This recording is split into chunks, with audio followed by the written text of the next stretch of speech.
دو صدقے ہیں بس جو آپ کی دعا قبول کروا سکتے ہیں، جو آپ کے گھر میں رزق کی برکت لا سکتے ہیں، اور آج میں آپ کو وہی دو صدقے بتانے آیا ہوں۔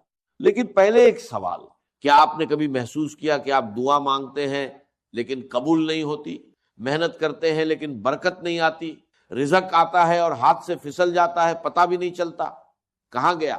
میں آپ کو بتاتا ہوں کیوں۔ اللہ تعالیٰ نے قرآن مجید میں فرمایا کہ جو لوگ اللہ کی راہ میں خرچ کرتے ہیں ان کی مثال اس دانے کی طرح ہے جس سے 7 بالیاں اگے اور ہر بالی میں 100 دانے ہو، یعنی آپ دیتے ہیں ایک، اللہ لوٹاتا ہے 700 گنا۔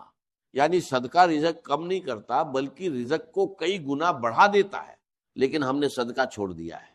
ہم سوچتے ہیں کہ جب پیسے ہوں گے تب دیں گے، جب حالات ٹھیک ہوں گے تب دیں گے، لیکن وہ وقت کبھی نہیں آتا اور اسی لیے برکت بھی نہیں آتی۔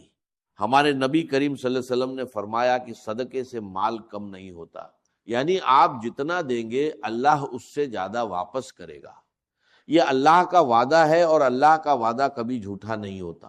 بھائیو، آج میں آپ کو وہ 2 صدقے بتاؤں گا جو قرآن اور حدیث میں آئے ہیں، جو اتنے آسان ہے کہ کوئی بھی کر سکتا ہے، امیر ہو یا غریب، جن کے لیے جیب میں پیسے ہونا بھی ضروری نہیں، لیکن جن کا اثر اللہ کی قسم اتنا زبردست ہے کہ جس نے بھی ان 2 صدقوں کو عادت بنایا اس کی دعا رد نہیں ہوئی، اس کا رزق نہیں رکا اور اس کے گھر میں برکت آئی۔ وہ 2 صدقے کون سے ہیں آگے بتاتا ہوں۔ بھائیو، آپ نے کبھی سوچا کہ ہمارے بزرگ کیسے زندگی گزارتے تھے؟ ان کے پاس آج جتنے وسائل نہیں تھے، نہ اتنی تنخواہیں تھیں، نہ اتنے کاروبار تھے، نہ اتنی سہولتیں تھیں، لیکن ان کے گھروں میں برکت تھی، تھوڑے میں بھی گزارا ہو جاتا تھا۔ مہمان آتے تھے تو کھانا کم نہیں پڑتا تھا، مشکل آتی تھی تو اللہ راستہ نکال دیتا تھا۔ جانتے ہیں کیوں؟ کیونکہ وہ صدقہ کرتے تھے، ہر روز ہر حال میں تھوڑا یا زیادہ لیکن صدقہ ضرور کرتے تھے۔ ان کے دروازے پر کوئی بھوکا آتا تھا تو خالی نہیں جاتا تھا، کوئی پیاسا آتا تھا تو پانی ضرور ملتا تھا۔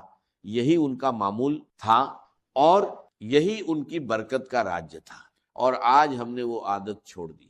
آج ہم سوچتے ہیں کہ پہلے خود ٹھیک ہو جائے پھر دوسروں کو دیں گے، پہلے قرضہ اتر جائے پھر صدقہ کریں گے، پہلے گھر بن جائے پھر اللہ کی راہ میں دیں گے، لیکن یہ دن کبھی نہیں آتا اور برکت بھی نہیں آتی، کیونکہ اصول یہ نہیں ہے۔